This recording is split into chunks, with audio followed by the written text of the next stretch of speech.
மதவா, நான் சங்கநாதத்திற்கு முன்பாக இரு தரப்பின் சேனையையும் தெளிவாக காண விரும்புகிறேன். தயவு செய்து ரதத்தை இரு சேனைக்கு நடுவில் செலுத்துங்கள். என்ன காண்கிறாய் பார்த்தா? மரத்தில் அமர்ந்த பட்சியை குறிவைக்கையில் அம்மரத்தின் கிளையை காணாமல் பட்சியின் கண்ணை கண்டவன் தற்சமயம் பரந்த யுத்த பூமியை காண்பதன் காரணம் என்ன? எதிர்ப்பது பட்சியாயினும் பரந்த சேனையாயினும் அழிவுக்கு முன் ஆய்வு அவசியமாகிறது. ஒன்றை அறிய விரும்புகிறேன். இந்த யுத்தத்தில் எவருடைய மரணத்தால் தர்மம் ஸ்தாபிக்கப்படும், எவருடைய மரணத்தால் தர்மமானது அறியப்படும். இந்த மகா யுத்தத்தில் நான் என்ன பிராப்தம் பெறுவேன்? எனது மனம் குழப்பம் கொண்டுள்ளது. யாக எண்ணத்தோடு யுத்தகளம் புகுந்தவன் நீ ஏன் இப்போது வீணாக இழப்பு பிராப்தம் பற்றி எண்ணுகிறாய்? தானம் என்பது யாதென்று அறிவாயா? அளிப்பவன் இழந்து பெறுபவன் பிராப்தம் பெறுவதாகும். ஆனால் தியாகம் என்பது வேறு. அளிப்பவன் இழப்பதை பெறுவது பரந்த அகிலமாகிறது. இருப்பினும் மாதவா, தானம் அளிப்பதற்காக நான் இவ்விடம் வரவில்லை. நான் ஒன்றை அறிய விரும்புகிறேன். இந்த மகா யுத்தத்தில் நான் அதர்மத்தை மட்டும் அழிப்பேனா, இல்லை அதோடு சேர்த்து தர்மத்தையும் அழித்து விடுவேனா? நான் கூறுவதை கேள்வாய் பார்த்தா. நீ அழிவு ஆக்கத்தை நல்கும் சக்தி பெற்றவனா? இவையும் ஆக்கத்தையும் உருவாக்குவது இறைவன் பார்த்தா. நீ அவனால் படைக்கப்பட்டவனே. வேதனையை தரும் வினாக்களை உன் மனதில் எழுப்பி எதற்காக குழப்பம் அடைகிறாய் பார்த்தா? முன்பே நான் உன்னிடம் உரைத்திருக்கிறேன். தானாற்றும் பணியின் மகத்துவத்தை அறியாதவன் கரத்திலேயே ஆண்டவன் மகத்துவம் வாய்ந்த பணியாற்றும் பொறுப்பை அளிக்கிறான். அதை ஒருவேளை நீ மறந்திருக்கலாம். நன்றாக காண்பாயாக. ஆசை தீர அனைத்தையும் பார். தானத்தை வழங்கும் ஒருவனுடைய கரமானது தயக்கம் கொள்ளுமேயானால் மனத்தின் புண்ணியத்தினை அவனால் பெற இயலாது. விடம் யுவராஜன் துரியோதனன் நிற்கிறான். எண்ணிப்பார் பார்த்தா. பாஞ்சாலியை தாசியாக்கி கொலு மண்டபத்திற்கு வரவழைத்த பெருமை துரியனையே சாரும். அந்த தாசி திரௌபதியை கொலு மண்டபத்திற்கு அஞ்சவரின் மனைவி அஞ்சி பயந்து ஆணையை ஏற்க மறுத்தால் கூந்தலை பற்றி இழுத்து வா இந்த அவைக்கு. இவரை தெரிகிறதா பார்த்தா? ஒரு வகையில் உனக்கும் மாமனாவார் இந்த சகுனி. இன்று தன் கரத்தில் வாளேந்தியுள்ளார். ஆனால் சூழ்ச்சி என்னும் சதிகொண்டு பலரின் வாழ்வை சிதைத்தவர் இவர். சிந்தித்துப்பார். இன்று இந்த சகுனியே உனது தாயையும் பாண்டவர் ஐவரையும் வாரணாவதத்தில் சாம்பலாக்க சதி திட்டம் தீட்டியவர். வாரணாவதத்து மாளிகையில் உடைய 5 எதிரிகளும் சேரவிருக்கின்றன. அமைத்த அரக்கு மாளிகை அந்த ஐவரையும் உருக்குலைத்து விடும். சற்று இங்கு பார்த்தா. துச்சாதனன் இந்த கரவே அன்று பாஞ்சாலியின் கூந்தலை பற்றி இழுத்து வந்தது. கங்கை மைந்தர் மற்றும் குரு துரோணரையும் பார். பாஞ்சாலியின் துகிலுருகையில் அவையில் அமைதி காத்தனர். அதோ அங்கிருக்கிறான் அஸ்வத்தாமன். அவனை பற்றியும் எண்ணுவார். அன்று அவன் முதிர்த்த அவதூறு வார்த்தைகளையும் சிந்தித்துப்பார். பாண்டவராய் பிறந்த பஞ்சவரோடும் இவள் அஞ்சமடைந்தவளாவாள். இவளை என் சகோதரியாக ஏற்க நான் வெட்கப்படுகிறேன். தற்சமயம் உன்னுடைய ஹிருதயத்தினில் பழி என்னும் உணர்வு தாண்டவமாடுகிறதா? இல்லை நியாயம் வேண்டுவதற்கு மனம் இன்னமும் ஏங்குகிறதா? ஆயுதம் ஏந்தும் எண்ணம் இன்னும் உன்னுள் தோன்றவில்லையா பார்த்தனே? இப்போது கூறு, இந்த யுத்தம் அவசியம்தானா? ஆம் மாதவா, இந்த யுத்தம் அவசியமானது. இப்போது இந்த யுத்தம் அவசியம் என்று தோன்றுகிறதா? எனில் அவனை புகழும் கங்கை மைந்தரை இன்னொரு முறை கூர்ந்து கவனி பார்த்தா. அனுக்ஷணமும் பாண்டவர் நலன் கருதி தன் அன்பை வாரி வழங்கியவர். யுதிஷ்டிரனுக்கு அதிகாரம் கிடைக்க வேண்டும் என்பதற்காக பற்பல தடைகளை எதிர்கொண்டவர் இவர். இன்று வரை அஸ்தினாபுரத்து அரியணையை அரசனாய் நீ அலங்கரிக்கின்றாயோ, அன்று வரை நான் அனுக்ஷணமும் அரியணையை ரட்சித்து காப்பேன். ஆனால் பாண்டுவின் புதல்வர்களுக்கும் ஆனந்தம் பெற ஒரு வாய்ப்பினை நல்கு. அன்புக்குரிய பார்த்தா, ஒரு துரோணரை உற்று கவனித்து கடந்து வந்த பாதையை பார். அவர் மிகுந்த கர்வமும் பெருமையும் கொண்டு பல சீடரில் உனக்கு பரம ஞானத்தை வாரி வழங்கினார். அகிலம் அனைத்திலும் உனை விஞ்சிய ஒரு வில்லாளன் இல்லை என்கின்ற நிலையினை நான் உருவாக்குவேன். உன்னை தலை சிறந்த வில்லாளனாக்க வேண்டும் என்ற எண்ணத்தில் அவர் தன்னுடைய சிரசில் பெரும் பாவத்தை சுமக்கவும் துணிந்தார். சிந்தித்துப் பார்த்தா. ஏகலைவா, குருதட்சணை தர வேண்டுமெனில் உனது வலதுகர பெருவிரலைத்தான். அத்துடன் அங்கு விகர்ணனையும் கூர்ந்து கவனி. சூதாட்ட மண்டபத்தில் நியாயமான எண்ணத்தோடு கௌரவர்களையே எதிர்க்க துணிந்தவன். யுத்தத்தில் அரசன் தோல்வியை தழுவினால் அவன் ஆயுதத்தை பறிகொடுப்பான். ஆனால் ஒரு ஸ்திரீயின் துகிலை உரிப்பது தவறான செயல். வீரன் நிராயுதபாணி ஆவதற்கும் ஸ்திரீ வஸ்திரம் இழப்பதற்கும் வித்தியாசம் உள்ளது. அதோடு துருபத கன்னிகை குருவம்சத்தின் குலவது என்பதை மறந்து விடாதீர்கள். இவர்கள் அனைவரும் வதைக்கப்பட வேண்டியவர்களா பார்த்தா? இல்லை மாதவா, இவர்களை எவ்வாறு நான் வதைப்பேன்? உண்மையில் கடினம்தான். ஆனால் அர்ஜுனா, இந்த தரப்பு குறித்தும் நீ சிந்திக்க வேண்டும். உனது தரப்பில் உள்ளோரையும் நன்றாக கவனி. தம் ஐவரில் மூத்தவராவார் யுதிஷ்டிரர், அண்ணன் பீமன். உனது தம்பியரையும் காண்பாயாக. வாரிசுகள் உறவினர்களையும் பார்ப்பாயாக பார்த்தா. இவர்களில் அநேகர் இந்த யுத்தத்தில் மடியவிருப்பது உறுதி. உன்னுடைய உறவினர்கள் உயிர் துறந்தால் உனது ஹிருதயம் பலமிழந்து விடாதா பார்த்தா? மற்றொன்றையும் நீ சிந்தித்துப் பார். உன்னைவிட மூத்தவன் துரியோதனன் இழைத்த தவறென்ன? அவன் ஹிருதயத்தில் ராஜ்ய ஆசை கொண்டிருந்தான். துரியோதனன் தாயே முதலில் கருவுற்றார் என்பதை அகிலம் அறியும். துச்சாதனன் அண்ணன் நானை ஏற்று பாஞ்சாலியின் துகிலெறித்து தவறடைத்தான். அவன் செயல் தவறென்றால் நீயும் உனது தமையனின் ஆணையை ஏற்று உன் மனைவிக்கு அவமானத்தை இழைக்க துணிந்தாயே. உனது செயல் தவறு இல்லையா? கங்கை மைந்தர் தான் ஏற்ற சபதத்தை மேன்மையாய் கருதி குரு வம்சத்தின் குலப்பெண்ணின் மானத்தை தாழ்வாக கருதினாரே, அச்செயல் அதர்மம் இல்லையா? உன்னுடைய மூத்த தமையனான தர்மசீலர் யுதிஷ்டிரர் தன்னுடைய தர்மம் எனும் வாக்கை நிறைவேற்றுவதற்காக சூது விளையாட்டில் பங்கெடுக்கச் சென்றார். அந்த செயல் அதர்மமாகாதா? இப்போது சொல், மூத்தவன் துரியோதனனை சத்ருவாய் எண்ணுவது உச்சிதம்தானா? உன்னுடைய தரப்பினில் தர்மம் இருப்பதாய் அறிகிறாயா பார்த்தா? தாம் கூறுவது உண்மை மாதவரே. எமக்கு இரு தரப்பிலும் தர்மமும் தெரிகின்றது, அதர்மமும் தெரிகின்றது. யுத்தம் எனும் தாத்பரியத்தையும் நீ அறியவில்லை, தர்மத்தின் உண்மையான ரூபத்தையும் நீ அறியவில்லை. என் இதயம் மிகவும் குழப்பம் கொண்டுள்ளது. எனது கரம் இரண்டு ஆயுதம் ஏந்தும் சக்தி இன்று இல்லை. எனது காண்டீபம் அது கரங்களில் இருந்து நழுவுகிறது மாதவா. வெறும் அழிவு மட்டுமே என் கண்களுக்கு தெரிகிறது. எங்கும் பேரழிவு மட்டுமே தெரிகிறது. அவமானம் எனும் வேதனையோ, பழிவாங்க வேண்டும் என்ற வெறியோ, இவை எதுவுமே இல்லை எனது மனதினில். எக்காரணமும் இன்றி எவ்வாறு இந்த பெரும் நாசத்தை நான் ஏற்றுக்கொள்வது மாதவா? பெரும் நாசமே புது யுகம் தோன்றுவதற்கு காரணம் பார்த்தா. ஒரு விருட்சத்தின் பழங்கள் பறிக்கப்படுவதால் பல விருட்சங்கள் தோன்றுகின்றன. நிகழவுள்ள நாசத்தை பற்றி ஏன் பயம் கொள்கிறாய்? நாளை பிறக்க உள்ள புது யுகத்தின் காட்சி கண்களுக்கு தெரியவில்லையா? வீரம் விடுத்து வாழ்வது விஜயனுக்கும் அழகல்ல. யுத்தம் புரிவது உன்னுடைய கடமை பார்த்தா. ஆயுதம் ஏந்து. எவ்வாறு நான் ஆயுதம் ஏந்துவேன் மாதவா? நான் எனது வாழ்வில் சிலருக்கு சேவை செய்ய வேண்டும் என எண்ணினேன். எனது பிதாமகர் குரு துரோணர், காந்தார அரசர், அண்ணனாய் ஏற்ற துரியோதனர், இவர்களுக்கெல்லாம் எதிராக எவ்வாறு நான் வில் உயர்த்துவேன்? இவர்களை வதைப்பதால் எனக்கு சொர்க்க பிராப்தி கிடைப்பதாய் இருந்தாலும் அது நரகமே மாதவா. என்னால் இயலாது மாதவா. மனிதரின் வாழ்வு வருங்கால கனவுகளை கொண்டது. இந்த கடலெனும் சேனையை காணும் போது லட்சக்கணக்கான சேனா வீரர்கள் தெரிகின்றனர். இவர்களில் அநேகரே யுத்தம் மண்ணில் சாய்த்து எண்ணற்ற பெண்டிரை விதவையாக்கும். எண்ணற்ற குழந்தைகள் அனாதையாவார். சமுதாய நியதிகள் உடைக்கப்படும் போது வழிப்படுத்துவதற்கு எவரும் இல்லாத நிலை உருவாகும். புண்ணிய வேதத்தின் நியாயம் அறுபட்டு போகும். குருகுலமானது அழிந்துவிடும். அரச குலங்களுக்கான பாதுகாப்பும் அழியும். அனைத்தும் வேரோடு அழிந்து எங்கும் சூன்யமாகும். புத்தி கொண்டவன் வாதம் புரிவது போல் தர்க்கம் செய்கின்றாய். ஆனால் உண்மையில் இவ்விடம் அவ்வாதம் வீண்வாதமாகும் பார்த்தா. எது அழியும் என்கிறாய்? விருட்சத்தின் இலையானது உதிர்ந்து சருகாகி போவதால் அந்த நிகழ்வை அழிவு என்று கூறலாகாது அர்ஜுனா. இலை துளிர்ப்பது, தழை தோங்குவது, உதிர்ந்து சருகாவதெல்லாம் விருட்சம் சாயாமல் இருப்பதற்கான நிகழ்வுகள்.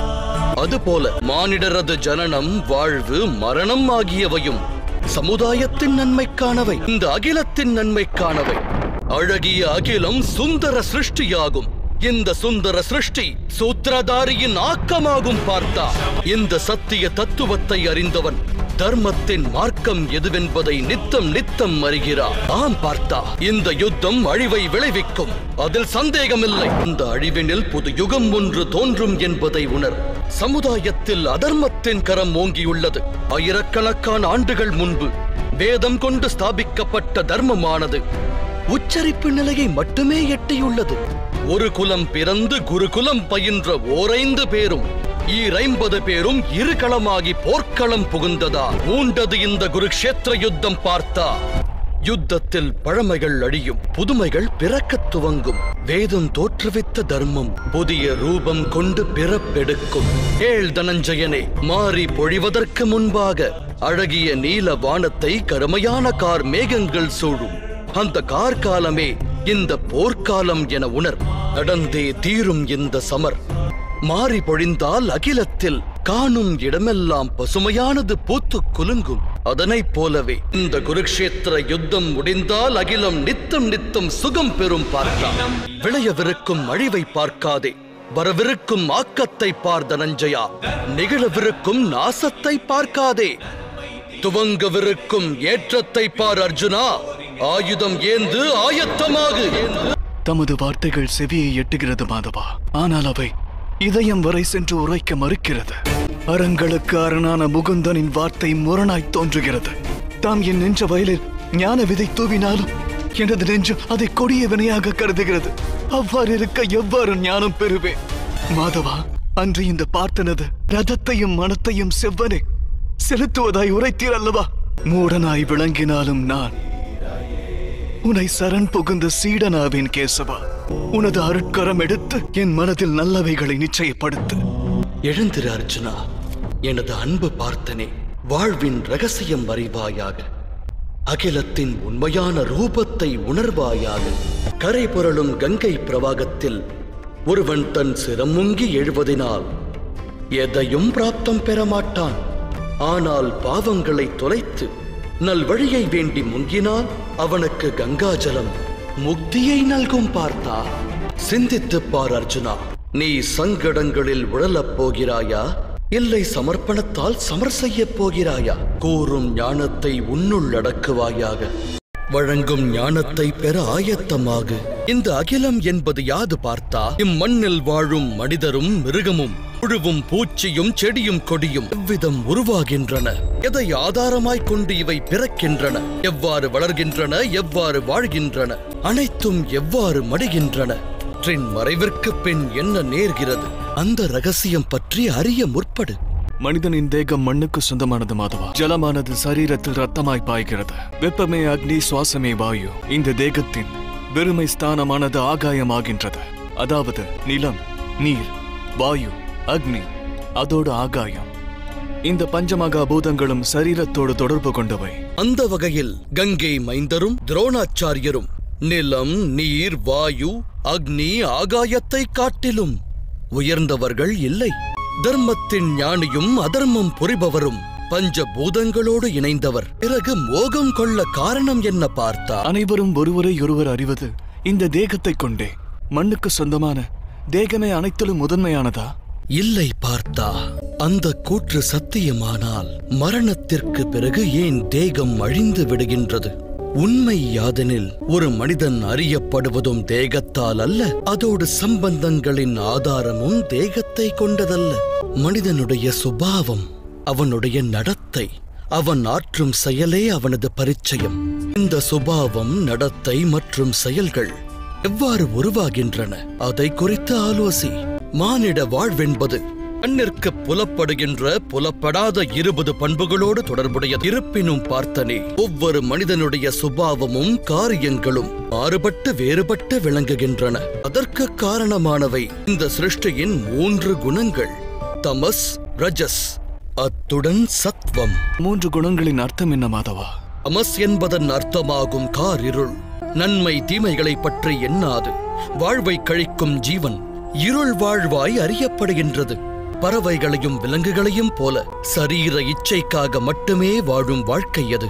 சத்வம் என்பதன் அர்த்தம் ஞானம் என்னும் ஒளியாகும். ஒரு மனிதன் ஒவ்வொரு சூழலிலும் தர்மம், சத்தியம் மற்றும் குல வழக்கத்தை அனுசரித்து செயலாற்ற முற்பட்டால் அந்த வாழ்வு சாத்வீக வாழ்க்கை என்று அறியப்படும். இவ்விரு நிலைகளுக்கும் நடுவிலும் ஒரு நிலை உள்ளது. அதில் உள்ளவன் ஞானமும் கொண்டிருப்பான், ஹிருதயம் மற்றும் சரீரத்தின் ஆசைகளால் பிணைக்கப்பட்டும் இருப்பான். அதுவே ரஜஸ் நிலை. அந்நிலையில் வாழ்பவர்கள் ஹிருதயத்தில் ஆசையும் மோகமும் கொண்டிருப்பார்கள். தமஸ், ரஜஸ் மற்றும் சத்வ குணங்களின் குறை நிறை நிலைகளோடு உருவாவதே மனிதனுடைய சுபாவமாகிறது. பார்த்தா, சற்று அங்கிருப்போரை பார். இவர்களில் உனக்கு எந்த குணமானது தென்படுகின்றது? யுவராஜன் துரியோதனன் தர்மம் பற்றி அறிந்தவன், நான் பின்பற்ற மறுத்தவன், அகங்காரத்தை வாழ்வாதாரமாக்கியவன். தமஸ் எனும் குணம் அவனுள் மிக குறைந்து ரஜஸ் அதிகரித்து சத்வகுணமானது பூரணம் பெறாதவன். இளவரசன் துச்சாதனன் எப்போதும் தமையனுடைய ஆணைக்கு மறுவார்த்தை பேசாது சிரமேற்கொள்பவன். அப்படியென்றால் அவன் தமசை சேர்ந்தவன். கங்கை மைந்தர் குறித்தும் ஆலோசி விஜயா. சத்வகுணம் கொண்ட அவர் தமசோடும் இணைந்தவர், அகங்காரமற்றவர். இருப்பினும் பழமையான தர்மம், பழமையான குல வழக்கங்களோடு பின்னி பிணைந்தவராவார். நலெனும் நிலை உருவானாலும் தன் நிலையை மாற்றாமல் வாழ்ந்தவர். துரோணாச்சாரியரையும் பார், ஞானம் அகங்காரம் இரண்டையும் கொண்டவர். ஞானம் இவருக்கு முக்தியை நல்க எண்ணியது, ஆனால் கொண்ட அகங்காரம் இவருக்கு முக்தியை தர மறுத்தது. அப்படியெனில் மாதவா, இந்த 3 குணங்களோடுதான் ஜீவன்கள் பிணைந்துள்ளதென்றால் ஜீவன்களின் சுபாவம் ஏன் முன்பே நிச்சயிக்கப்படுகின்றது? சிங்கம் மானை கொல்லும், மானானது சிங்கத்திடம் ஏன் பயம் கொள்ளும்? தர்மத்தின் அடிப்படை என்பது யாது? தவறுகளுக்கு தண்டனை ஏன்? அவற்றின் தாற்பயம் என்ன? உத்தமமான கேள்விகள் பார்த்தா. ஆனால் முதலில் மானிடன் யார் என்பதை நீ அறிவது அவசியம். மானிடன் பஞ்சபூதங்களால் ஆனவன் மட்டுமல்ல, பஞ்ச கோஷங்களினாலும், பஞ்ச ஞானேந்திரியங்கள், பஞ்ச கர்மேந்திரியங்கள், மேலும் 3 குணங்கள் ோடெல்லாம் பின்னி பிணைந்தவன் மட்டுமல்ல. மானிடனாகப்பட்டவன் ஆற்றலை கொண்டு செயல்பட வேண்டியவனாவான். அதற்கு சக்தி அவசியமாகிறது. அந்த சக்தியை கொண்டே செயலாற்றுகிறான். எனில் மனிதனாகப்பட்டவன் அதை கொண்டு உயருகிறானா? இல்லை பார்த்தா. மானிடன் தான் பெறும் சக்தியோடு அவன் அடையப் பெறுகின்ற பெரும் மகத்துவம் ஸ்தூல சரீரம், 24 வஸ்துக்களால் ஆன மனித எந்திரத்தில் வாசம் செய்வதுதான் புருஷ், அதாவது சூக்ஷமம் எனப்படுகிறது. அதையே ஆத்மா என்று அழைக்கின்றனர். அந்த சூக்ஷமமும் ஸ்தூலமும் ஒன்றிணையும் போது பரமாத்மாவின் அம்சம் ஆத்மாவாக தேகத்தில் வாசம் செய்கையில் மானிடன் ஜீவிக்க துவங்குகிறான். ஆத்மா என்பது என்ன கேசவா? அதை அறிவதற்கு உபாயம் என்ன? மனிதன் எவ்வாறு ரதத்தை உபயோகிக்கின்றானோ அதுபோல ஆத்மா சரீரம் என்னும் இந்த எந்திரத்தை உபயோகிக்கின்றது. சரீரத்தோடு இருப்பதால் சரீரத்தின் சுக துக்கங்களை அனுபவமாய் பெறுகிறது. ஆனால் ஆத்மா சரீரமல்ல பார்த்தா. சரீரமானது அழிவிற்கு உட்பட்டது. எனினும் ஆத்மாவிற்கு என்றும் அழிவென்பது இல்லை. ஆத்மாவை அஸ்திரங்கள் கொண்டு வீழ்த்த இயலாது. அக்னியை கொண்டு அதை எரிக்கவும் இயலாது. ஜலம் அதை மூழ்கடிக்க இயலாது. வாயுவினால் அதனை உலர வைக்கவும் இயலாது. ஆத்மா மனித தேகத்தில் வாசம் செய்தாலும் அமரத்துவமானது. பார்த்தா, சரீரத்தை மாய்ப்பதென்பது இயலும், ஆனால் ஆத்மாவை மாய்ப்பதென்பது இயலாத காரியம் தனஞ்சயா. ஆத்மா எங்கும் நிறைந்தது, நிலையானது, ஸ்திரமானது, அழிவில்லாதது. மானிடன் பழைய வஸ்திரங்களை களைந்து புதிய வஸ்திரங்களை அணிவான். அதுபோலவே ஆத்மா பழைய தேகத்தை துறந்து மீண்டும் மீண்டும் புதிய தேகத்தில் பிரவேசிக்கிறது. ஆனால் மாதவா, நான் அகிலத்தின் அனுபவத்தை என்னுடைய இந்த சரீரத்தை கொண்டே அறிகிறேன். என்னை பற்றியே அறியாத நான் எவ்வாறு ஆத்மாவை பற்றி அறிவேன்? உன்னை நீயே ஆத்மரூபமாக காண்பதென்பது இயலாத காரியமல்ல பார்த்தா. வாய்ப்பேச இயலாதவர் வாழ்கிறார், பார்வையற்றவரும் வாழ்கிறார், கை கால் செயலற்றவர்களும் இந்த உலகத்தில் வாழ்கிறார்கள். சரீரம் என்பது மனிதனல்ல. தன் உணர்வை இழந்த மானிடரும் மூர்ச்சையாகி விடும் மானிடரும் உயிரோடு இருப்பார்கள். இது ஒன்றை தெளிவாக்கும். மானிடருடைய உணர்வுகள் என்பதும் சரீரத்திற்கானதல்ல. இதைப் போலவே மானிடர்கள் தன்னுள் அனைத்தையும் தேட வேண்டும். நான் இந்திரியங்கள் அல்ல, சரீரம் அல்ல, உணர்ச்சிகள் அல்ல, எண்ணங்கள் அல்ல, ஞானமும் நான் அல்ல என்று உணர வேண்டும். இந்த சத்தியத்தை உணர்ந்தால் மானிடர் அந்த அறிதலின் இறுதியில் ஆத்ம ரூபத்தை தரிசிக்கிறார்கள். ஆத்மாவின் கடமை யாது மாதவா? பரபிரம்மத்தின் பங்களிப்பின் போது சூக்ஷமம் மற்றும் ஸ்தூலம் உருவாகும். போது சூக்ஷமமானது, அதாவது பரமாத்மாவின் அம்சம் ஆத்மாவாகி ஸ்தூலத்தின் ஒவ்வொரு வஸ்துவிலும் வாசம் செய்ய துவங்கும். அந்த ஆத்மாவை மோகமெனும் கார் இருளானது சுழத் துவங்கும். அந்த மோகமெனும் கார் இருளை சுயமாக கிழித்தெறிந்து தான் பரமாத்மாவின் அங்கம் என்று உணர்வதே ஆத்மாவின் கடமையாகிறது. ஆத்மாவுடைய லட்சிய பயணமாகிறது. ஆத்மா பரமாத்மாவின் அம்சமானால் முன்னேற்றமும் வீழ்ச்சி என்பதும் பரமாத்மாவின் செயல்தானா? சேற்றில் கிடக்கும் மாணிக்கமானது தன் பொலிவினை நல்காது. அதுபோலவே ஸ்தூல சரீரத்தின் 24 பண்புகளில் விழுந்த ஆத்மா தான் பரமாத்மாவின் அம்சம் என்பதை அறியத் தவறுகிறது. அதுபோன்ற ஆத்மாக்கள் தன் தேகமே அனைத்தும் என எண்ணுகின்றன. தான் தேகத்தை கடந்தது என்ற சத்தியத்தை அறிவதில்லை. சரீரத்திற்கு தோன்றும் சுகம், துக்கம், அனைத்து விதமான உணர்வின் அனுபவங்களையும் அது தன்னுடையது என்று ஏற்கத் துவங்குகிறது. எதிர்த்து நிற்கும் முயற்சியை மேற்கொள்வதில்லை. எதிர்த்து நிற்கும் முயற்சியை மேற்கொள்ளாத ஆத்மாக்கள் நிரந்தர அதர்மத்தை செய்கின்றன. அதை சுட்டிக் காட்டுவதற்கு தண்டனை என்பது அவசியமாகிறது. ஒரு தத்துவத்தை அறிவாயாக பார்த்தா, நீ என்பது சரீரம் அல்ல, நீ ஒரு ஆத்மா என்பதை உணர். இந்த ரணபூமியில் உன் கண்களுக்கு புலப்படும் ஒவ்வொரு வீரனும் நீ எண்ணுபவன் அல்ல என்பதனையும் உணர். சிறிது காலத்திற்காக அந்த சரீரத்தில் வாசம் செய்கின்றனர். இவர்கள் தேகமானது அழியலாம், ஆனால் அனைவரும் அமரர்களே. மீண்டும் ஓர் புதிய தேகத்தில் பிறப்பெடுப்பார்கள். தன்னை சுத்தாத்மா என்னும் ரூபத்தில் அறியாதவரை, அதர்மத்தை அடியோடு தியாகம் செய்து தர்ம நிலையை எட்டாத வரையில் அந்த ஆன்மாக்களின் பிறப்பெடுத்து மரணிக்கும் பணி தொடரும். இதுவே பிரம்ம வித்யின் முதற் பாடமாகும். பார்த்தா, ஜனனமெடுத்த தேகம் அடியத்தான் வேண்டும் அர்ஜுனா. அதோடு மடியும் யாவரும் அவனியில் அவசியம் மீண்டும் பிறப்பெடுப்பார்கள். இந்த மகா ஞானத்தையே சாங்கிய யோகம் என்பார்கள். தர்மம் அதர்மம் இவ்விரண்டும் என்ன மாதவா? எந்த மார்க்கத்தினில் மனிதன் தன்னையே ஆத்ம ரூபமாய் காண்கின்றானோ, பரமாத்மாவின் அங்கமென தன்னுடைய ரூபத்தை அறிகின்றானோ, அத்தகையதொரு மார்க்கமே தர்மம் என்றாகிறது. அப்போது மானிடன் தன்னை பரமாத்மாவின் ஒரு அம்சம் என்று அறிகின்றானோ, அப்போது அவனுள் ஒரு அனுபவம் தோன்றும். இந்த சிருஷ்டியே பரமாத்மா எனவும் அந்த பரமாத்மாவே சிருஷ்டி எனவும் அறிவார். சிருஷ்டி மற்றும் பரமாத்மாவில் பேதங்கள் இல்லை. இந்த தத்துவத்தை அறிந்த மானிடன் உடன் வாழும் பிற மனிதர்களுக்கும் ஜீவராசிகளுக்கும் அநியாயம் இழைக்க சிந்திக்க மாட்டான். ஏனெனில் அவன் அடுத்தவரை நிந்திப்பதால் அந்த நிந்தனை அத்தேகத்திற்கானதல்ல, பரமாத்மாவின் அங்கமான இன்னொரு ஆத்மாவிற்கென்று அறிவான். ஒரு மனிதனுக்கு வேதனை ஏற்படுமாயின் அகிலம் அனைத்தும் அதை அனுபவிக்கின்றது என்று பொருளாகிறது. அகிலத்தில் மனித வர்க்கம் வேதனையை அனுபவிக்கின்ற வரையிலும் பரிபூரணமான சுகத்தை ஒருவர் அடைந்ததாய் ஏற்க இயலாது. இதை அறிவதால் மானிடர்களின் மனம் கருணையால் நிரம்பும். அதுவே தர்மம் என்றாகும். எவருள் தமஸ் என்னும் குணம் நிரம்புகின்றதோ அவர் மற்றவருக்கு அநியாயம், அநீதியை இழைக்கின்ற சுயநலவாதியாய் மாறுகிறார். தன் மனம் ஏற்ற சுகத்திற்காக மற்றவர்களுக்கு துக்கத்தை வழங்குகிறார். பரமாத்மாவின் அம்சத்தினை அவர் காண்பதில்லை. அப்படியென்றால் அதர்மம் பரமாத்மாவிலிருந்து ஒருவரை விலக்கி வைக்கும் மார்க்கமாகிறது. எனில் அதர்மம் என்பது அறியாமையின் இன்னொரு பெயரா? அப்படியென்றால் அறியாதவன் மீது தயை காட்டுவதே நியாயம், தண்டனை நியாயமாகாதே. ஒரு அஞ்ஞானி ஞானத்தின் மூலத்தை அறிய முற்படாவிடில், ஞானத்தின் மீது தன் பார்வையை பதிக்காவிடில், தண்டனை என்பதே தயையாகிறது. அது அவனுக்கும் மற்றவருக்கும் நன்மையை விளைவிக்கும் பணி. தேகத்தின் ஆத்மா பரமாத்மாவை அறியும் பணியில் ஈடுபட வேண்டும். ஆனால் சில வேளைகளில் மாறான நிலை உருவாகிறது. அறியாமை, மோகம், அதர்மம் பெருகிவிடுகிறது.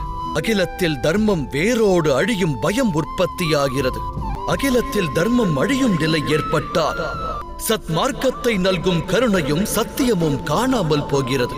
வரவிருக்கும் தலைமுறைகள் தர்மத்தை பெற வேண்டுமாயின் ஆணவம் கொண்ட அதர்மிகள் வதைக்கப்பட்டு தர்மம் ஸ்தாபிக்கப்பட வேண்டியது அவசியமாகிறது.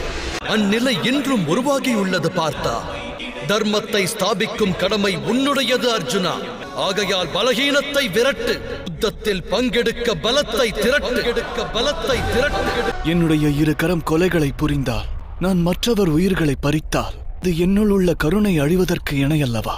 ஒருவேளை தர்மத்தின் ஆதாரம் கருணை என்றால் என்னுடைய ஆத்மா அதர்மத்தின் வழி செல்வதாகாதா? கர்ம பந்தத்திற்கு கட்டுப்பாடு என்பது உண்டு. ஆனால் காரிய பந்தம் கட்டுப்பாடற்றது. பார்த்தா, அதனால் கர்ம காரியத்திற்கு இடையில் உள்ள பேதத்தினை நீ அவசியம் அறிய வேண்டும். கர்மம் அனைத்தும் காரியமாகலாம், ஆனால் காரியம் அனைத்தும் கர்மமாகாது. கர்மமாக காரியம் மாற்றுபவன் ஜகத்தின் ஆனந்தம் அனைத்தும் அகத்தில் உள்ளதென்றறிவான். மனிதனானவன் சுகத்தின் மீது, ஆஸ்தியின் மீது, பேரானந்தத்தின் மீது ஆசை வைத்து காரியமாற்றினால் அவன் அந்த காரிய பலன் மீது தொடர்பு கொண்டவனாகிறான். எப்போது ஒரு கர்மம் பலன் ஆசையால் ஆற்றப்படுகிறதோ அதை சகாம கர்மயோகம் என்று கூறுவர். போது ஒரு கர்மமானது பலன் மீது ஆசை கொள்ளாது ஆற்றப்படுகிறதோ அதை நிஷ்காம கர்மயோகம் என்பர். இக்காரணத்தால் தான் மீண்டும் மீண்டும் பிறக்கும் நிலை உருவாகிறது. உண்மையில் மனிதனோடு தொடர்புடையது கர்மங்கள் அல்ல, அந்த கர்மங்களோடு சம்பந்தப்பட்ட ஆசைகளே ஆகும். உண்மையில் மனிதனோடு தொடர்புடையது கர்மங்கள் அல்ல, அந்த கர்மங்களோடு சம்பந்தப்பட்ட ஆசைகளே ஆகும். எவ்வாறு மாதவா? நிகழும் இந்த யுத்தத்தில் நீ வெற்றி மீது ஆசை கொண்டு தோல்வியை தழுவினால் அளப்பரிய வேதனை அகத்தை சூழும். இந்த வேதனை உன்னை ஏனைய காரியங்களை செய்ய தூண்டும்.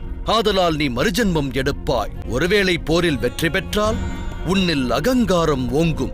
இந்த அகங்காரம் உன்னில் அகிலத்தை வெல்லும் ஆசையை தூண்டும். ஆதலால் படுகொலைகளைச் செய்வாய், பாவக் கடல்தனில் மூழ்குவாய். சிந்தித்துப் பார், ஒருவேளை நடக்கும் யுத்தத்தில் வெற்றியின் மோகமோ தோல்வியின் பயமோ இல்லாதிருந்தால் யுத்தத்தின் இறுதியில் நீ பெறுவது சுகமா இல்லை துக்கமா பார்த்தா? சுகமும் அன்று மாதவா, துக்கமும் அன்று.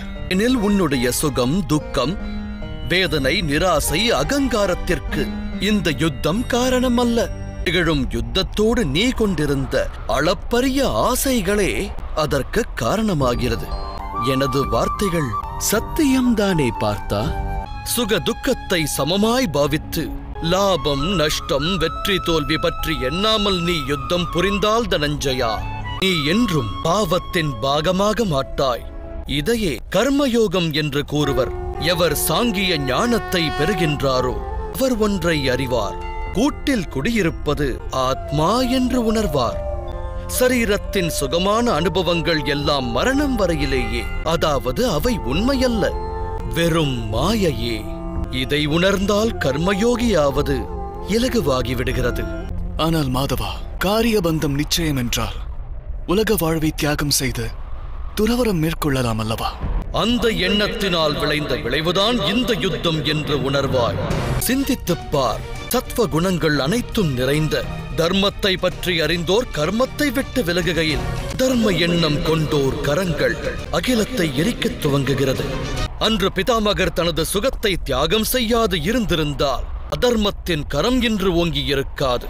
அன்று உனது தந்தை துறவரத்தின் வழி செல்லாது இருந்திருந்தால் உன் தமையரான தர்மசீலர் யுதிஷ்டிரர் என்று அரசாண்டிருப்பார். அவரது ராஜ்ய பிரஜைகளும் அவரால் தர்ம ஞானத்தை பெற்றிருப்பார்கள். வேதனை தரும் செய்தி ஒன்றை கூறுகிறேன் கேள். சத்வகுணம் நிறைந்தவர்களால் மட்டுமே அகிலமானது நன்மையை பெறும். ஆனால் அவர்கள் அனைவரும் துறவரம் வழி செல்கின்றனர். நதியின் நீர் ஆவியாகி இல்லாமல் போனால் மீதமிருப்பதென்ன? பயனற்ற சேறு மட்டுமே மிஞ்சும். அதுபோலவே சத்வகுண ஞானிகள் அகிலத்தை தியாகம் செய்து விலகிச் சென்றால் தமஸ் குணமானது நிறைந்த அதர்மிகள் அகிலத்தில் நிறைந்து விடுகின்றனர். அதனால் அகிலத்தில் பாவமும் அதர்மமும் தழைக்கிறது. அந்த விசித்திர நிலை உருவாகும் போது கர்மயோகி அகண்ட அகிலத்தை காக்க முன் வருகின்றார். ஒரு கர்மயோகி பலன்கள் ஆசைகளை தியாகம் செய்வார், ஆனால் கர்மங்களை தியாகிக்க மாட்டார். அவரை இந்த அகிலத்தில் வாழ்கின்ற சந்நியாசி எனவும் கூறலாம். நற்காரியங்களைச் செய்பவர், அதன் பலன்களை புறக்கணிப்பவர். கர்மயோகி தான் ஈன்றவரிடத்திலோ உறவினரிடத்திலோ தன் பிரஜைகளிடத்திலோ எந்தவித வேண்டுதலையும் முன்வைக்க மாட்டார். துறவரத்தின் பலன் ஒன்றினை மட்டுமே அவர் பெறுவார். ஆனால் அகிலத்தில் பலனை எதிர்பாராத பணிகளைச் செய்வார். மனிதன் வாரிசுகளின் சுகத்திற்காக உழைப்பவனாக விளங்குகையில் தன் வாரிசிடமிருந்து ஏன் அவன் சுகம் பெறக்கூடாது? மனிதர் வாரிசுகளுக்காக செய்யும் கர்மங்கள் அனைத்தும் வியாபாரமா அல்லது அன்பா? அன்பு மாதவா. எனில் கர்மத்தின் பிரதிபலன் மேல் இச்சை கொள்வது சரியா? எதிர்கால லாபத்தை சிந்தித்தால் அது வியாபாரமாகும் விஜயா. அதில் அன்பிருக்காது. எந்த மனிதன் தன் வாரிசுகளின் எதிர்காலத்தை நல்முறையில் அமைக்கின்றானோ, தன் வாரிசுகளுக்கு அன்பையும் தர்மத்தையும் எடுத்துரைக்கின்றானோ, அவனுடைய வாரிசு மற்ற மனிதரிடம் அன்பினை வெளிப்படுத்த தவறுவதில்லை. வாரிசுகளின் கர்மம் அடுத்தவரிடம் அன்பை வெளிப்படுத்துவதாகிறது. அவரின் கர்மங்களின் மீது ஈன்றவனுக்கு அதிகாரம் இல்லை எனில் அதன் மீது ஆசை மோகம் கொள்வது எவ்வாறு நியாயமாகும்? இது பற்றி மேலும் ஆழமாய் சிந்தித்தால் அதிவிரைவாக ஒன்று விளங்கும். இந்த புவி வாழ்வில் ஆசையும் விருப்பமும் கொள்ள வேண்டிய எதுவும் இல்லை என்ற உண்மையின் தெளிவு பிறக்கும். சிருஷ்டியே பரமாத்மாவானால், மானிடர் அந்த பரமாத்மாவின் அங்கமானால், அணுவும் அசைவது அவனால் என்ற உண்மையும், ஆத்மாவான மனிதன் ஏதுமில்லை என்பதும் விளங்கும். இதுவே கர்மயோகத்தின் மூல சித்தாந்தம். பார்த்தா, நீயும் ஒரு கர்மயோகியாக மாறி இந்த யுத்தத்தை நடத்த வேண்டும் அர்ஜுனா. முக்குணங்களையும் தியாகம் செய்து நிர்குணனாக பார்த்தா துவந்தத்திலிருந்து முக்தி அடைந்து விடு. சத் என்னும் பொருள் கொண்ட பரமாத்மாவின் மீது மனதை லயித்து வாழ்வின் கர்மங்களை தொடர்ந்து ஆற்று. பிராப்தம் பெற வேண்டும் என்ற இச்சையையும், பிராப்தம் பெற்றதை ரட்சிக்க வேண்டும் என்ற எண்ணத்தையும் வேரோடு தியாகம் செய். உனது ஆத்மாவிற்கு விடுதலை கொடு. உன் நினைவில் நிறுத்து பார்த்தா, உனக்கான அதிகாரம் கர்மத்தை நிறைவேற்றுவதே ஆகும். பலனானது இறைவனின் கரத்தில் உள்ளது. ஆகையால் கர்மத்தை விட்டு விலகுவதும் உசிதமல்ல, அந்த கர்மத்தின் பலன் மீது ஆசை கொள்வதும் உசிதமல்ல. கர்ம பலனை எதிர்பார்க்காத கர்மத்தை மட்டும் நிறைவேற்றுபவர். அப்படிப்பட்ட கர்ம யோகியை எவ்வாறு அறிவது மாதவா? அன்பு பார்த்தா, சுவையிலிருந்து விடுபடுவதற்காக சிலர் உணவையே தியாகம் செய்வர். ஆனால் உண்மையில் அவர்கள் மனதிலிருந்து சுவையின் ஆசை விலகுவதில்லை. இருமடங்கு நஷ்டத்தையே சந்திப்பர். ஒன்று பலத்தை இழப்பது. எல்லாம் வல்ல இறைவனை அடைவதற்கு முயற்சி என்பது அவசியமாகிறது. அப்பணியை அவர் ஆற்றுவதில்லை. இரண்டாவது, எப்போதும் ஹிருதயமானது சுயநல எண்ணத்தினால் நிரம்பியிருப்பது. ஆகையால் உணவை தியாகம் செய்வதை காட்டிலும் உத்தமம் சுயநலம் என்னும் ஆசையை வேரோடு சாய்ப்பதே ஆகும். கர்மயோகிகள் தம் மனதின் அனைத்து ஆசைகளையும் வேறறுப்பர். வாழ்வதை கடமையாக ஏற்று காரியங்கள் புரிவர். ஆனால் அக்காரியங்களோடு இணையார். அன்பு பார்த்தா, எவர் ஒருவர் தான் ஆற்றும் பணியில் ஆசை கொள்ளாதிருக்கின்றாரோ அவரது காரியமே பூரணத்துவம் பெறுகிறது. அடைந்த ஒரு தோல்வியினால் ஹிருதயம் வேதனையுற்று துவண்டு விடாது. கிடைத்த பெரு வெற்றியினால் ஆணவம் கொண்டு நானே தலை சிறந்தவன் என்ற அகந்தை கொள்ளாது. எவர் வாழ்கின்றாரோ அவரே கர்மயோகியாவார். அப்படிப்பட்டவர்கள் வாழ்வில் மேலும் மேலும் வெற்றியை ஈட்டுவர். பலனை எதிர்பார்த்தால் விருப்பம் தோன்றும். விருப்பத்தின் சுபாவம் யாது? ஆனந்தமின்மையை வழங்குவது. ஆனந்தமின்மையால் குரோதமானது உற்பத்தியாகும். அதோடு குரோதத்தால் மோகம் ஜனனமெடுக்கும். மோகத்தினால் ஒருவன் ஆச்சாரம் நெறிமுறைகளின் ஞானத்தை மறக்கின்றான். ஞானத்தினை இழப்பதால் புத்தி கெடுகின்றது. கேடு விளைவிக்கும் காரியங்கள் செய்ய தூண்டுகிறது. நாளடைவில் அவன் அகிலத்திற்கே சத்ருவாக மாறுகிறான். இறுதியில் அப்படிப்பட்ட மானிடன் முழுமையான வீழ்ச்சியை சந்திக்கிறான். அதற்கு உதாரணம் துரியோதனன். பீஷ்மர் அவனுடைய சேனாதிபதியானாலும் உண்மையில் அவனுக்கு சத்ருவே. அவர் உனக்கு வெற்றியின் ஆசை வழங்கியவர். தனஞ்சயா, கர்ம யோகம் பிரம்ம வித்தையின் இன்னொரு கட்டமாகும். பரமாத்மாவின் மீதான நம்பிக்கையை ஸ்திரமாக்கு. உனையே நீ ஆத்மாவாய் உணரு. ஆசா பாசங்களிலிருந்து விடுபட்டு விடு. பலன் மீது கொண்ட ஆசைகளினை தியாகம் செய்து கர்ம யோகியாய் வாழ்ந்துவிடு. பரமாத்மாவை நினைத்து மனதை ஸ்திரமாக்கி கர்ம யோகியாய் மாறுவதற்கு மார்க்கம் என்ன மாதவா? பார்த்தனே, சாங்கிய யோகத்தின் மூலம் மனிதன் பரமாத்மாவை நிரந்தரமாய் அறிய இயலும். பரமாத்மாவிடம் மனம் லயிப்பதினால் மனிதரின் ஹிருதயத்தில் சமர்ப்பணத்தின் பாவம் உற்பத்தியாகும்.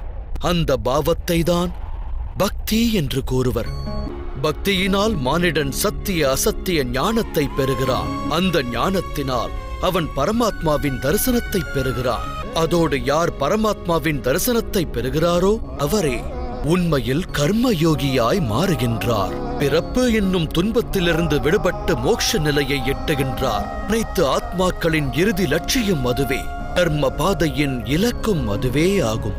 ஆனால் பரமாத்மாவின் தரிசனத்தை பெறாது எவ்வாறு சமர்ப்பணம் நல்குவேன் மாதவா? பரமாத்மாவின் தரிசனத்தை பெற வேண்டுமாயின் கண் இரண்டை திரையாய் மறைத்துள்ள பேராசை, அகங்காரம், குரோதம் போன்ற ஏனைய குணாதிசயங்களை நீ களைந்தெறிய வேண்டும். பாதாள இருட்டறையில் வாழும் மனிதன் ஒருவன் சூரிய தரிசனம் பெற வேண்டுமென்றால் அவனிடம் என்ன கூறுவாய்? நீ வீற்றிருக்கின்ற இருளறையை விட்டு விலகி வந்து நீல வானத்திற்கு கீழே நில் என்பாய். சூரிய தரிசனம் கிட்டும் என்பாய். எனது அன்பு பார்த்தனே, இந்த சிருஷ்டியே பரமாத்மா. பரமாத்மா என்பவரே அனைத்தும். பரமாத்மாவை தவிர வேறெதுவும் இல்லை. தனது ஆத்மாவின் தரிசனம் பெறுகின்ற ஒருவன் பரமாத்மாவின் தரிசனத்தையும் பெறுகிறான். எவ்வாறு சிறிதளவு உப்பின் சுவையானது பரந்துள்ள கடல் நீரின் கரிப்பிற்கு மாறானதில்லையோ, அவ்வாறே உன்னுடைய ஆத்மாவின் தரிசனம் பரமாத்மாவின் தரிசனத்திற்கு மாறானதில்லை. எனில் மாதவா தாமே பரமாத்மாவா? ஆம் பார்த்தா, நானே பரமாத்மா. என்னைப் போல நீயும் பரமாத்மாதான். ஆனால் அந்த சத்தியத்தை நீ இன்னும் உணரவில்லை. நான் அந்த சத்தியம் அறிந்தவன். அப்படி என்றால் தம்மிடம் சமர்ப்பணமாவது இறைவனிடம் சமர்ப்பணமாவதற்கு இணையல்லவா? நிச்சயமாக என்னிடம் சமர்ப்பணம் செய்வது பரமாத்மாவிடம் சரணடைவதற்கிணை. ஜகத்தையே தியாகம் செய்து என் சரணங்களில் சரணடை பார்த்தா. நானே இந்த அகிலம். அகிலத்தின் அனைத்து அணுவும் நானாவே. சூரியனும் நானாவே.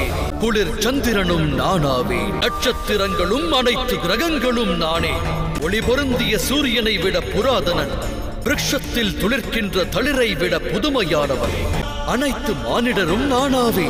மேலும் சொர்க்கம் மற்றும் நரகத்தை ஆட்டுவிக்கும் சக்தியாவே. கொடிய எண்ணம் கொண்ட துரியனும் நான். வில்லேந்திய விஜயனும் நானே. எவ்வாறு இது சாத்தியம் மாதவா? தம்முடைய ஜனனமானது நிகழும் காலத்தில் நிகழ்ந்துள்ளது. எந்த தாயின் கர்ப்பத்தில் ஜனித்தீரோ அந்த தாயானவரும் உயிரோடு இருக்கையில் தாம் எவ்வாறு சூரியனுக்கும் புராதனனாவீர்? சரீரத்தை காண்கிறாய் அர்ஜுனா. நான் எடுத்துரைப்பதோ ஆத்மாவை குறித்து. நான் அநேக ஜனனம் எடுத்தவன் பார்த்தா. பற்பல அவதாரங்களை நான் எனதாக்கியவன். எண்ணற்ற சரீரங்களை ஆடையாக்கி இந்த மண்ணில் புதைத்தவன் நான். இனியும் நான் மேலும் மேலும் ஜனனம் எடுப்பேன். தர்மம் அகிலத்தில் வீழும் போதெல்லாம், தர்மம் தன் பலத்தை இழக்கும் போதெல்லாம், சத்புருஷர்களை அகிலத்தில் தோற்றுவிப்பதற்காக, அதர்மிகளை வேறறுப்பதற்காக, தர்மத்தை ஸ்தாபிதம் செய்வதற்காக நான் புவியில் ஜனனம் எடுப்பேன். இந்நிகழ்வு ஒவ்வொரு யுகத்திலும் நடந்துள்ளது. இனிவரும் காலத்திலும் இந்த நிகழ்வு தொடரும். நானே அனைத்துமான பரமாத்மா. மச்சாவதாரமும் நானே. வாமன அவதாரமும் நானே. பரசுராமரும் நானாவே. தசரத நந்தன் ராமரும் நானாவே. நானே பிரம்மா விஷ்ணு சர்வேஸ்வரன். அத்துடன் சரஸ்வதி காளி மகாலட்சுமியுமாவே. நான் ஆண்மகனும் அல்ல, நான் ஸ்திரீயும் அல்ல, இரண்டும் அல்லாதவனும் அல்ல. சரீரம் உற்றவன் நான், சரீரம் அற்றவன் நான். ஞானம் நான், சிருஷ்டியும் நான், ஆன்ம ஒளியும் நான், பரபிரம்மமும் நான். காணும் அனைத்தும் நான், எதுவும் மற்ற சூக்ஷமும் நான். பிறப்பற்றவன் நான், இறப்பற்றவன் நான். ஜகத்தில் வாழும் ஜீவன்கள் அனைத்தும் தலை வணங்கும் சிறப்புற்றவன் நான். நீ எப்போது உன்னில் ஆத்ம ஞானத்தை பெறுகிறாயோ அந்த கணம் முதற்கொண்டு நீ என்னுடன் இணைவாய். என் அங்கம் எனும் எண்ணம் உன்னில் தோன்றி அனைத்தும் பரந்தாமன் என்னும் உண்மையை உணர்வாய். ஆனால் அந்த நிலையை நீ அடைய வேண்டுமாயின் என்னிடம் உனது முழுமையான சமர்ப்பணம் அவசியம். சமர்ப்பணம் என்பது யாது மாதவா? சமர்ப்பணம் என்பது ஹிருதயம் பெறும் நிலையாகும். மனிதன் தன்னுடைய அனைத்து சங்கல்பங்களையும் தியாகம் செய்ய வேண்டும். சுயமாக எந்த ஒரு நிர்ணயங்களையும் எந்த முடிவையும் எடுத்தலாகாது. இறைவனால் இடப்பட்ட காரியம் எதுவோ அதனை மட்டுமே அவன் ஆற்றுவான். உண்மையில் சமர்ப்பணம் என்பதன் அர்த்தம் ஒருவன் தன்னையும் தனது மனதையும் தன் அறிவையும் ஞானத்தையும் இச்சைகளையும் ஆசைகளையும் தன் எண்ணங்களையும் தன்னுடைய சகலத்தையும் இன்னொருவரிடம் அர்ப்பணிப்பதே ஆகும். அப்படிப்பட்ட சமர்ப்பணத்தையே பக்தி என்று கூறுவர். மனைவியின் சமர்ப்பணம் கணவனை சார்ந்தது. ஒரு வீரனுடைய சமர்ப்பணம் சேனாதிபதியை சார்ந்தது. ஒரு சீடனுடைய ஹிருதயத்தில் குருபக்தி நிறைந்திருக்கும். இந்த பக்தியும் சமமானதல்லவா? இதனால் இறைவனது பிராப்தம் கிட்டுமா? கெட்டாது பார்த்தா. மனிதன் யாரிடம் தன்னை சமர்ப்பிக்கின்றானோ அவர்களின் ரூபமாகவே மாறுகிறான். அவனுடைய மனதினில் சந்தேகங்களோ வேறு கேள்விகளோ பிறப்பெடுக்காது. ஒருவன் துஷ்டனிடம் சமர்ப்பணம் செய்தால் அவனாற்றும் காரியங்களும் கேடினையே விளைவிக்கும். கர்ணன் நல்வழியான தர்மம் பற்றி அறிந்திருந்தும் சூதாட்ட மண்டபத்தில் பாஞ்சாலியை அவதூறு கூறினான். அதற்கு காரணம் அவன் துரியோதனனிடம் தன்னை சமர்ப்பணம் செய்ததே ஆகும். இந்த யுத்தத்தில் அவன் தண்டிக்கப்படப் போவது அவனுடைய ஜனனத்தின் காரணத்தினால் அல்ல. அதற்கு மாறாக தன்னை ஒரு துஷ்டனிடம் சமர்ப்பணம் செய்ததால் தண்டிக்கப்படுவான். ஆகையினால் தனஞ்சயனே, இறைவனிடம் சமர்ப்பணம் என்னும் பக்தியை வெளிப்படுத்து. சத்தியம் என்னும் ஆடையை உடுத்து. உன்னுடைய காரியங்களை தர்மம் எனும் நெறிப்படி செலுத்து. உன்னுடைய ஹிருதயத்தில் உள்ள சந்தேகங்கள் அனைத்தையும் விடுத்து உன் சிந்தையை விந்தையானவரிடம் ஸ்திரமாய் அளித்து வேண்டியதை செவ்வனே நடத்து. பதிபக்தி, குருவிடம் பக்தி, மித்திர பக்தி, இவ்வாறு அநேக பக்திகள் உள்ளன பார்த்தா. ஆனால் அனைத்திலும் சிறந்த பக்தி ஒன்றே, இறைவன் தாழ்பணியும் இறை பக்தி. தாம் கூறும் அந்த இறை பக்திக்கும் சாங்கிய அதாவது கர்ம யோகத்திற்கும் என்ன சம்பந்தம்? சாங்கிய யோகத்தினால் மனிதன் தன்னை ஆத்மா என்னும் ரூபத்தில் அறிவான். கர்ம யோகத்தினால் அவன் வாழ்வின் பந்தங்களில் இருந்து விடுபடுவான். சமர்ப்பணம் என்கின்ற பக்தியினால் மனிதன் பரமாத்மாவின் உண்மையான தரிசனம் பெறுவான். பரமாத்மாவின் ஞானத்தால் மனிதன் ஜனனம் மரணம் என்னும் பந்தங்கள் துறந்து சச்சிதானந்த சொரூபத்தின் பிராப்தமடைவான். பரமாத்மாவோடு இணைந்து பரமாத்மாவோடு ஐக்கியமாவான். எவ்விதம் ஒரு சிறிய நீர் துளியானது கடலோடு ஒன்று கலக்கிறதோ அவ்வாறே இறைவனோடு ஒன்றுபடுவான். கேசவா, எனில் சரீரத்திற்கு மகத்துவமே இல்லையா? மகத்துவமானது உள்ளது பார்த்தா. சரீர நிலையில் இருக்கும் போதே மனிதனுக்கு பரமாத்மாவின் தரிசனம் கிட்டுகிறது. மரணத்திற்கும் மறு ஜனனத்திற்கும் இடையில் உள்ள காலத்தில் ஆத்மாவின் ஞானத்தில் விருத்தியானது ஏற்படாது. ஜனனத்தின் மூலமாக அனுபவம், ஞானம், எண்ணம், பக்தியினை கொண்டே ஆத்மா மேன்மையான நிலையை எட்டுகிறது. ஆத்மா தன்னிலை மாறி நன்னிலை பெற அது சரீரத்தில் நிலை கொள்ள வேண்டியது அவசியம். ஆனால் மாதவா, களத்தில் எதிர்த்து நிற்கும் வீரர்களை வதைத்து அவர்கள் திருந்துவதற்கான வழியை அடைப்பது சரியல்லவே? உன்னுடைய சத்துருக்கள் தர்மத்தை அடியோடு மறந்தனர் பார்த்தா. அதர்மமே அவர்கள் சுபாவமாகிவிட்டது. இனி அவர்கள் திருந்துவது நடவாத ஒன்று. ஒருவன் நல்வழிப்படுவதற்கான வாய்ப்பை அவனுக்கு ஒரு எல்லை வரையே வழங்குவது இயலும். நான் சிசுபாலனுடைய 99 தவறுகளை பொறுத்தருளினேன். அவன் 100 தவறுகளை இழைத்தால் அவன் தண்டிக்கப்பட வேண்டியது அவசியம். குற்றம் புரிபவனுக்கு தண்டனை அளிக்கப்படாவிடில் தர்மத்தின் ஸ்தாபிதம் என்பது நிகழாமல் போகும். மேலும் அவன் அதர்மம் புரியாமல் தடுப்பதே கருணையாகும். அவர்களின் ஆத்மாக்கள் மரணமடையாது. அதர்மம் என்னும் ஆடை தரித்த சரீரத்தை விடுத்து புதிய சரீரத்தை ஆடையாய் தரிக்கும். அப்போது அந்த சரீரம் கொண்டு அது நன்னிலை பெறும் வாய்ப்பு அதிகரிக்கும். வெண்ணம் கொண்டால் எதிர்த்து நிற்போருக்கு கருணை புரிவதால் நீ உணர்வாய் விஜயா. மனிதனுடைய சரீரம் அழியக்கூடியது என்றாலும் அதுவே அவனுடைய ஆஸ்தியாகும். தர்மத்தின் இலக்கு நோக்கி நல்வழியில் நடக்கும் மனிதன் தன் சரீரத்தை பரிசுத்தமாக்குகிறான். அதோடு தன் சரீரம் கொண்டு ஆத்மாவினுடைய தரிசனத்தை அறிகின்றான். இதனைத்தான் க்ஷேத்ர க்ஷேத்ரஜ்ய சம்பந்தம் என்று கூறுகிறார்கள். இதன் தாத்பரியம் எனக்கு விளங்கவில்லை மாதவா. அவனியில் பிறப்பெடுக்கும் அனைவரும் சரீரம் பூமியின் ஒரு பகுதி என அறிய வேண்டும். சரீரம்தான் க்ஷேத்திரமாகும். அந்த சரீரத்தில் வாழ்கின்றவன் அந்த சரீரம் குறித்து அறிகின்றவன். அவன்தான் க்ஷேத்ரஜ்ஞன். இதை அறிந்தால் அவன் சரீரம் கொண்டு தன் ஆத்மாவின் தரிசனம் பெறுகின்றான். ஆத்மா சரீரம் எனும் கூட்டில் 3 குணங்களை தனதாக்குகிறது. தமஸ் குணத்தை களைந்து சத்வ குணத்தை பெருக்க வழி தேடுகிறது. இறைவன் மீது பக்தியினை செலுத்தி பரமாத்மாவோடு இறுதியில் ஐக்கியமாகிறது. பக்தியை எவ்வாறு செலுத்துவது மாதவா? சமர்ப்பணமே பக்தி அல்லவா?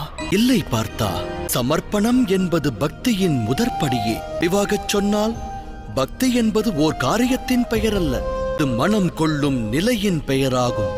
மனிதன் தான் ஆற்றுகின்ற ஜபம், தவம், யாகம், வேள்வி, நற்காரியம், சிரத்தையான யோகம் என்னும் வழியாலும் தன் உள்ளத்தை பரிசுத்தமாக்கி பரமாத்மாவிடம் சமர்ப்பித்து வாழலாம். மனிதன் வாழ்வின் காரியங்களையும் அக்காரிய பலன்களையும் தன்னுடைய வாழ்வின் ஒவ்வொரு சுவாசத்தையும் பரமாத்மாவிடம் சமர்ப்பிக்க வேண்டும். பக்தி என்பது மனதின் நிலை என்றால் ஜபம், தவம் இவற்றின் மகத்துவம் என்ன மாதவா? இன்று சுத்தமாக்கப்பட்ட ஒரு பாத்திரம் நாளை மீண்டும் அழுக்காவது போல் ஜகத்தில் வாழும் மனிதர் மனம் அவ்வப்போது பரமாத்மாவிடமிருந்து விலகிச் செல்கிறது. அக்காரணத்தினால்தான் ஜபம், தவம், மேலும் யோகம் போன்ற நற்காரியங்களால் ஜீவனானது பரமாத்மாவிடம் சரணடைந்தது என்பதை ஒருவன் சுயமாய் அறிதல் அவசியமாகிறது. கங்கை நதியினில் ஸ்நானம் செய்தேன் என்பது மகத்துவமாகாது. ஸ்நானத்தினால் பெறும் ஞானமே பெரிது. பக்தி யோகத்திற்கு வழி ஒன்றுதான் பார்த்தா. மானிடர்கள் பரமாத்மாவிற்கு தம் வாழ்வை அர்ப்பணித்து இறைவனை எண்ணி பக்தியை பெருக்குவது, சத்வ குணத்தால் யுகத்தின் சம்பத்தியை பாதுகாப்பதும் அவசியமாகும். சத்துவகுண சம்பத்தி, அதன் அர்த்தம் என்ன மாதவா? காரணமின்றி சுயநல எண்ணத்தால் ஹிம்சிப்பதென்பது அதர்மமாகும் பார்த்தா. உண்மையைச் சொன்னால் அஹிம்சையே பரம தர்மமாகிறது. அந்த தர்மச் செயலோடு சத்தியம், குரோதமற்ற செயல், தியாகம், மனதின் அமைதி, நிந்திக்காது இருத்தல், தயை, பாவம், சுகத்தை நோக்கி ஈர்க்கப்படாதிருத்தல், காரணம் இன்றி காரியம் புரியாமல் இருத்தல், தேஜஸ், மன்னிப்பு, தைரியம், சரீரத்தின் பரிசுத்தம், தர்மத்திற்கு துரோகமாற்றாதது, ஆணவத்தை துறப்பது, இது போன்ற குணங்கள் சத்வகுணி சம்பத்தி என்ற நற்குணங்களாக அறியப்படுகின்றன. இதை கொண்டு மனிதர்கள் பரமாத்மாவிடம், அதாவது என்னிடம் பக்தியை வெளிப்படுத்துகின்றனர். வாழ்வில் தன் கடமைகளை செவ்வனே ஆற்றுவது, கர்ம பணிகளை நல்முறையில் செய்வது, அதோடு கர்மத்தின் பலனை தியாகம் செய்து உலகில் வாழ்ந்து காட்டுவது, இவை அனைத்தும் சந்தேகமின்றி ஜகத்தில் ஒருவருக்கு ஆனந்தம் வழங்கும். அவரது மறைவிற்கு பின்னர் இறைவனின் இதயத்தில் ஸ்தானத்தை நல்கும். சாங்கிய யோகத்தின் மூலமாக நான் ஒன்றை அறிந்தேன். நான் ஒரு ஆத்மாவாவேன், அமரனாவேன். அழியுமித்தகு சரீரத்தில் சிறிது காலம் வசிக்கவே இங்கு வந்தேன். கர்ம யோகத்தின் மூலமாக மற்றொன்றையும் அறிந்தேன். கர்மத்தின் பலனை தியாகம் செய்து கடமையினை மட்டும் ஆற்றுவது, அதனால் வாழ்வில் ஆனந்தம் மற்றும் வெற்றியை பெற இயலும். பக்தி யோகத்தின் மூலமாக தம்மிடம் அளித்த சமர்ப்பணத்தின் மகத்துவம் அறிந்தேன். ஆனால் மாதவா, தாம் என்னிடத்தில் இந்த பரந்த பூமியில் மனிதர்கள் இல்லை, பரமாத்மா உள்ளார் என்றீர்கள். ஆனால் இப்போதும் எனக்கு இங்கு மனிதர்களே தென்படுகின்றனர். பரமாத்மா இங்கே மாதவா. நான் தமது உண்மையான ரூபம் அறிய விழைகிறேன் மாதவா. தம்முடைய சக்தி, தம்முடைய ஞானம், தேஜஸ், தாம் வழங்கும் அருள், பரமாத்மாவின் ஸ்வரூபம் மனதார காண விழைகிறேன் மாதவா. தம்முடைய உண்மையான ரூபத்தை எனக்கு தந்தருளுங்கள் மாதவா. மனதின் சந்தேகங்கள் அனைத்தையும் போக்குங்கள். தரிசனம் தந்தருளுங்கள் மாதவா. காண்பாய் பார்த்தா. தம்முடைய உண்மையான ரூபத்தை எனக்கு தந்தருளுங்கள் மாதவா. மனதின் சந்தேகங்கள் அனைத்தையும் போக்குங்கள். தரிசனம் தந்தருளுங்கள் மாதவா. காண்பாய் பார்த்தா. சாங்கிய யோகத்திலிருந்து கர்ம யோகம், கர்மயோகத்திலிருந்து பக்தி யோகம், பக்தி யோகத்திலிருந்து கர்ம யோகத்தை பிராப்தம் பெறுவார்கள். என்னுடைய விஸ்வரூப தரிசனத்தை பெறுவதே உண்மையான ஞானமாகும் அர்ஜுனா. திவ்யத்துவம் பொருந்திய இந்த ஞானமே உலகத்தின் அனைத்து ஞானங்களுக்கும் ஆதாரம். இந்த ஞானமே முக்தியை வழங்க வல்லது. மகத்துவம் வாய்ந்த தேவர்களும் காண இயலாத திவ்ய காட்சியை, எனது விஸ்வரூப தரிசனத்தை நான் உனக்கு வழங்குகிறேன். நான் இந்த பிரபஞ்சத்தின் அணுவிலும் வாசம் செய்பவனாவே. பிரகாச ஒளி பொருந்திய ரவியும் அம்புலியும் நட்சத்திரங்களும் இந்த பரந்தாமனது ஒளியின் துளியாகும் அர்ஜுனா. நானே சத்தியம், நானே பரிபூரணம். முதலும் நானாவே, முடிவும் நானாவே. அக்ஷரங்களில் ஆகாரம், வேதங்களில் சாமவேதம். தேவரில் இந்திரன் நான், புரோகிதரில் பிரகஸ்பதி நான், யட்சரில் குபேரன், ருத்ரனில் சங்கரன், வசுக்களில் அக்னி நான், பர்வதங்களில் மேரு, அதோடு மகரிஷிகளில் பிருகு. துவனியில் ஓங்காரம் நான், யஜ்ஞத்தில் ஜபமும் நான், விருட்சங்களில் பவித்திர அரசமரம். அடையும் அனுபவங்கள் நான், அறிவும் நான், சாந்தம் அதோடு பொறுமை, உக்ரமும் நான், கீர்த்தி அனைத்தும் நான். கந்தர்வரில் சித்திரரதன் நான், தேவரிஷியில் நாரதர் நான், மாமுனிவரில் கபிலர் நான், அசுவங்களில் உச்சை ஸ்ரவம், வேழங்களில் ஐராவதம், விலங்குகளில் வீரகேசரி, பக்ஷிகளில் கருடன், மாந்தருள் வேந்தன், ஆயுதங்களில் வஜ்ரம் நான், பசுக்களில் காமதேனு நான், சர்ப்பங்களில் வாசுகி நான், 5 தலை சேஷனும் யம தர்மனும் நான், பொழியும் வருணன் நான், தடை தகர்க்கும் வாயுவும் நான், இறைவன் ராமர் நான், பவித்திர கங்கை நான், பரந்த சிருஷ்டியின் துவக்கம் தொடர்ச்சி அடக்கமும் நான், பிரம்ம வித்தை காலன் பிரம்மதேவரும் நான், தவம் தானம் பெரும் புகழ் ஸ்திரம் நான், நியாயம் நீதி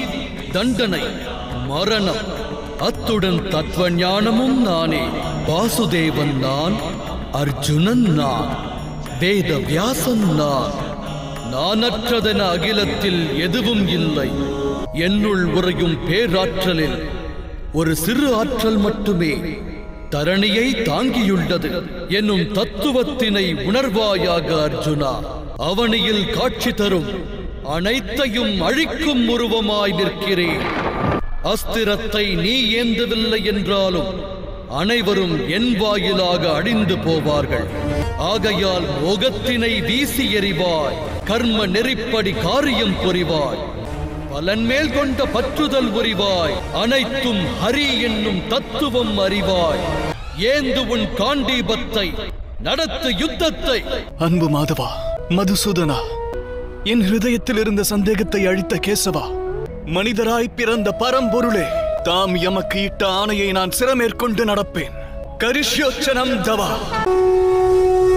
வாசுதேவ தன் யோக மாயையால் அபூர்வ பிரம்ம வித்தையை அனுக்ஷணத்தில் பாண்டவின் புதல்வர் பார்த்தனின் ஹிருதயத்தில் பதிய வைத்தார். அக்காட்சியை கண்ட இந்த சஞ்சயன் உள்ளமும் பரிசுத்தம் அடைந்ததாய் உணர்கிறேன். விசும்பை உரசி விஸ்வரூபம் எடுத்த வாசுதேவனின் தரிசனம் கண்டு தனஞ்சயன் காண்டீபம் ஏந்திவிட்டான் அரசே.